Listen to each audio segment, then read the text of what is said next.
Thanks for joining us live on Smart Family. I'm Daphne Monroe. And I'm Connie Cola, and our goal is always to keep it smart and simple, and you're going to learn something new every day. Well, our first smart topic, the thrill of 3D entertainment. It's come a long way since Red and Blue beginnings. That's right. The earliest confirmed 3D film shown to a paying audience was The Power of Love back in September of 1922. 3D technology became popular in the 50s, and it's making a comeback now. Yes, and what used to be a night at the movies is now a super sensory experience, with movies like Avatar hitting box office records and the new 3D TV and gaming systems on the rise. We want to know, is this something you're buying into? Well, let's jump online and find out what you have to say on our Smart Family 15 Facebook page. So we asked you today, what do you think of this 3D technology? And Maria Chavera says, it gives me a headache. I don't understand why we must have it in everything. At the theater is enough. Yeah, I gotta say, I kind of agree with her a little bit. Well, Robert says, in order for it to progress and eventually lead to holograms, we have to show interest in it.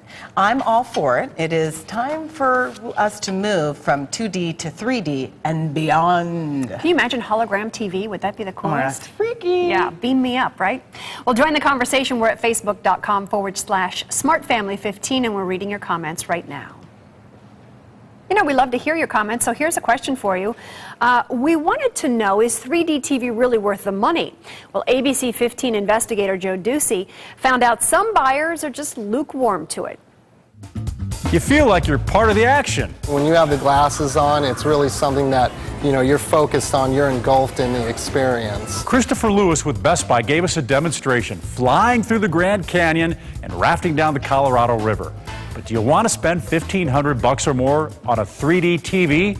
A new study by the Nielsen Company shows once demonstrated, many say they won't buy it. 57% said the glasses were the reason why. They cost $150 each. So that's $600 in 3D glasses for a family of 4, plus the TV cost. 90% were concerned that they wouldn't be able to multitask with the glasses. Unfortunately, at this time, there's nothing available in retail that will allow you to do 3D without those glasses. Folks, the glasses could be the deal breaker. How many times have you lost your remote?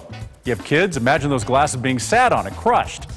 The study also found consumers were concerned there isn't enough 3D programming. Lewis said more movies will be coming out soon on 3D Blu-ray, DirecTV, and video games are coming out to play in 3D. Well, so even if you aren't in the market for a home 3D system, if you do head to the theater, should you be concerned about the effects that 3D may have on your eyes?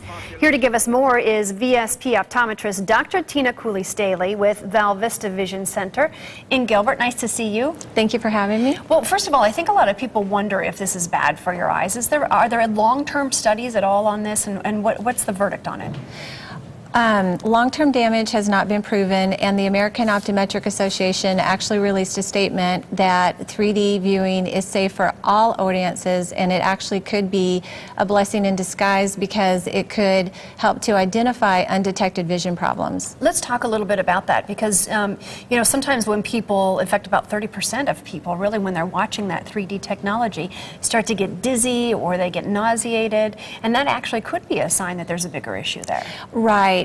Usually if somebody's a moviegoer or they're a gamer and they are experiencing the headaches, the nausea, motion sickness, then generally it means they have a struggling binocular vision system. So that should alert them that maybe they need to get in and get their eyes checked. Maybe they have a problem like amblyopia, which is lazy eye, or strabismus, which means crossed eyes. So when you say lazy eye and crossed eyes, sometimes I would say, well, visually you should be able to see that, but that must not always be the case. That's not the case. So if you have somebody coming in and they have one eye that sees a lot better than the other, which is amblyopia, they actually cannot see in 3D, and somebody who has an eye that's not in alignment, which means strabismus, they also cannot see in 3D, or they struggle to see it. So if you're watching the movie and you're going, I'm just not getting this 3D effect, that could be an issue. Right, and you should get your eyes checked. So if you are watching and you're in the theater and you've got the glasses on and you're feeling those effects, should you just remove the glasses and just watch the movie normally, or remove yourself from the theater? Yeah, there's actually several things that you could do. First of of all, remove your 3D glasses, and then you can use the 20-20-20 rule, which is for every 20 minutes of viewing, look at something 20 feet away for 20 seconds. Another very helpful hint, if you're in the movie theater, is move a little bit further from the screen. That will help you too. Oh, okay. When you're talking about 3D technology, help people understand how our eye sees that. What's going on there?